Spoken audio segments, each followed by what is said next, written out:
What's going on, y'all? It's Tarina with MKE German Shepherds. I am outside with all of the puppies. They are mad because it's not their turn outside of the pen. But I like to have 2 out at a time. It's easy for me to keep up with them and make sure they don't eat nothing. So these little guys get to run around while I talk to you. So all of our puppies have found homes except for these 2 guys. But we actually have 2 people coming. We have one for him tonight. Well, she's going to be a Zoom meeting. She's in Minnesota. And then we have somebody coming over at 5:30 for that guy. So I'm pretty confident that we can find them homes. Right now they're 7 weeks old. But it's not just about finding homes. Hey, hey, hey, hey, hey, hey, hey. Hey. Look at them.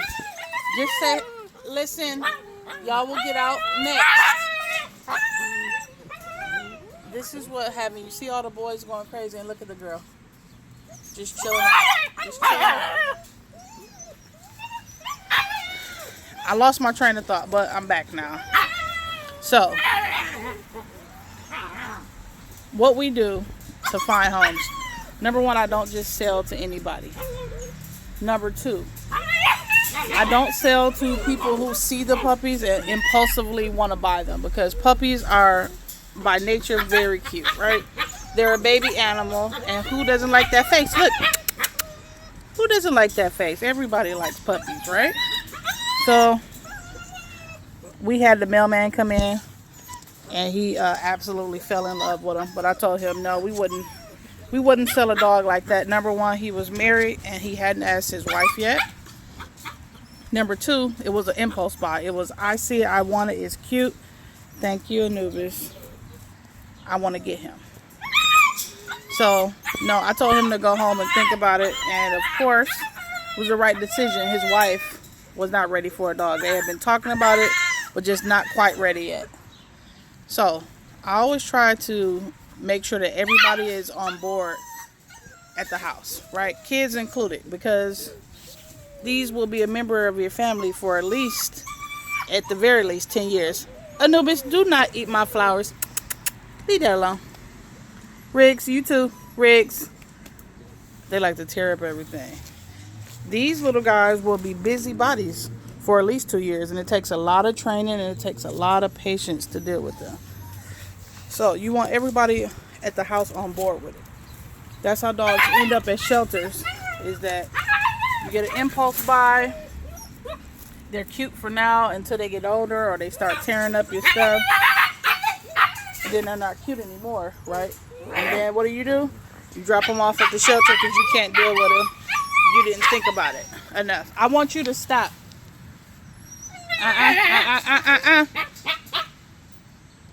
Y'all have to settle down. Everybody will come out. All right. All right, I had to cut the video. It's a little more quiet now. But, so we were discussing how you shouldn't just sell to people who buy on impulse, because an impulse buy will end up in the shelter because they're cute now, but they grow up, they tear stuff up, they cost money, right? Especially the older they get. Right now they're little, don't take much to feed them. You get their vaccinations, you take them to the trainer, then they're set, right? But when they're older, hey, they eat more, right? They take more time, and time is money. So if you can't commit to a dog, especially a German Shepherd, you just shouldn't get them. Don't get them at all. Be prepared to make them a part of your family for the next 10 years. So that's part 2. That's part 2 of the things that I look for. Other things I look for before I will sell a dog to somebody. If they're coming in off the bat desperate to get your price down, then the answer is almost an automatic no for me. Now, some people want to haggle, right? They want to get that price down, but you should stand firm on your pricing. You know what it takes to, number 1, even breed the dog. That's taking care of mom and dad for the amount of time, that's getting the health testing done, right? That's feeding mom and dad, that's feeding the puppies, that's taking care of the puppies. All of that time that you spend is money, right? So I stand firm on my prices. I think you should too. But anybody who's desperate to get that price down, all that does is tell me is that they really can't afford the dog. They think the dog is cute. They want the dog, but they're not really looking at how much it's going to take care of them, right? Because your initial down payment, you got to have a down payment. Then you have to have the money on pickup. I'm trying to keep up with them so y'all can see them. You have to have the money on pickup. You also have to get the follow-up shots. You got to get a vet exam. And you have to pay for training, unless you're a trainer yourself. That's part of my my puppy contract, is that you have to get these dogs trained. And I keep calling them dogs. I know that they're puppies, but these puppies grow into dogs. And when they're this small, you're training the dog that you want to have. That's what happens.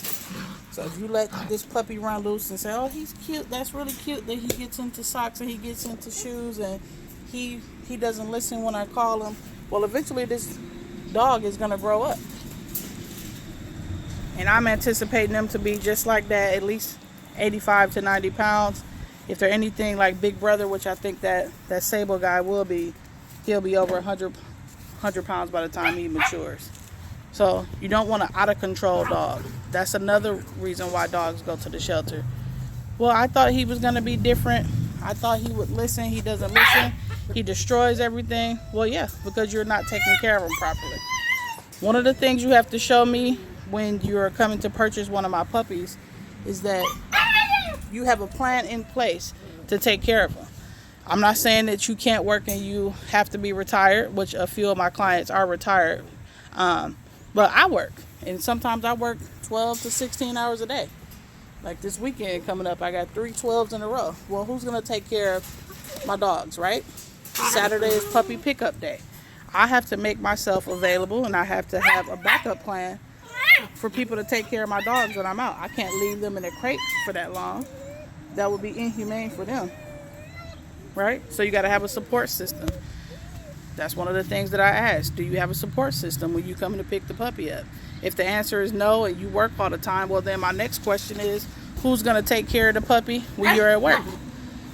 If they can explain to me that they hire pet sitters, that they're familiar with the German Shepherd, that they've done this before, leave my plants alone.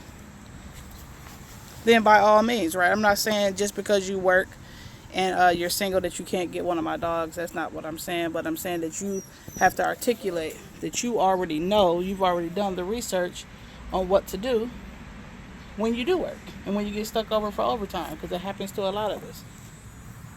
So those are just some of the things that I look for